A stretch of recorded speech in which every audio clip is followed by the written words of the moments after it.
In Shawnee Mission School District, we want our parents to know just how important their role is in the special education process. This video is to help explain your parental rights as covered by IDEA and the state of Kansas. Parental rights have been around long before the United States was even established and was a concept supported by the framers of the Constitution. In the past 100 years, there have been significant Supreme Court cases that have set the precedent, giving parents the right to decide what is best for their children. The Individuals with Disabilities Education Act, or IDEA, was reauthorized in 2004. The law includes important procedures that must be followed for evaluation and eligibility of special education, developing individualized educational programs, or IEPs, implementing those programs, and what to do if the parents in school disagree on any of those aspects. Those procedures are what we call procedural safeguards or parental rights. The point is to help the school and parents work together to create an effective educational program for students with exceptionalities. Hendrick-Hudson Central School District versus Rowley is the Supreme Court case that ensured the importance and need for procedural safeguards. Shawnee Mission School District follows the Kansas State procedural safeguards. Parent participation is incredibly important for your child and also to us. Parents are part of the decision-making team. This team is collaborative, and we need parental input in order to make sure that the IEP represents the student because it is individualized to them. Nobody knows your child better than you.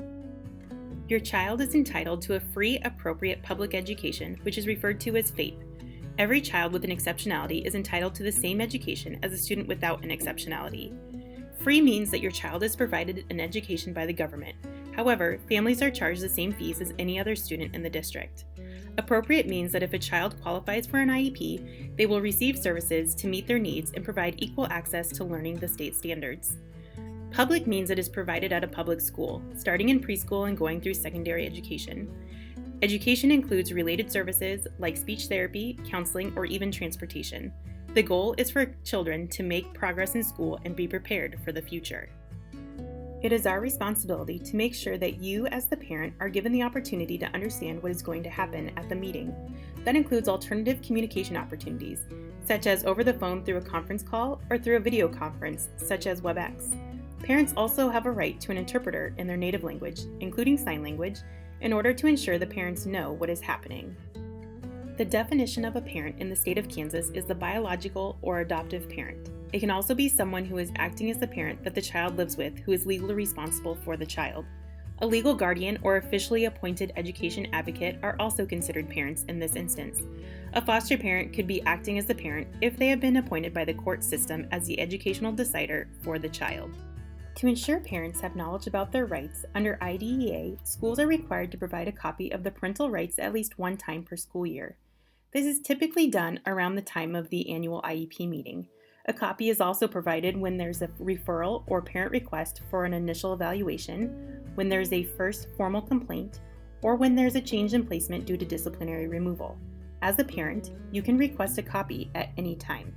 The prior written notice, or PWN, is another procedural safeguard. This contains the proposed actions that the school is initiating or changing, such as identification, evaluation, educational placement, provision of special education and related services, or when the school refuses a parent's request.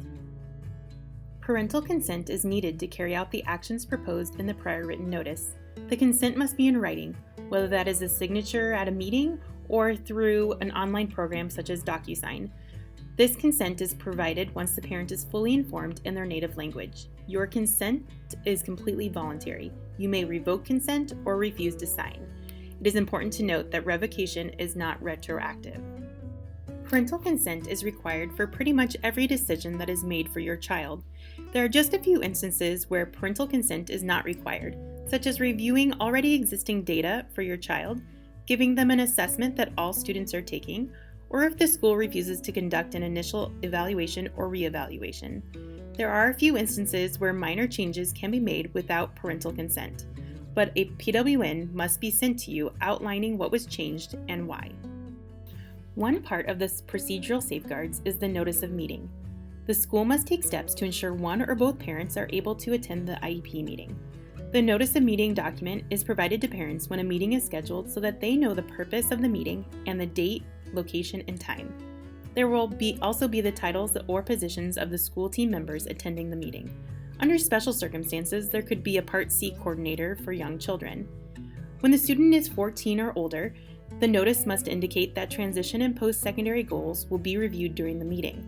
Other agency representatives may also be invited to address those needs.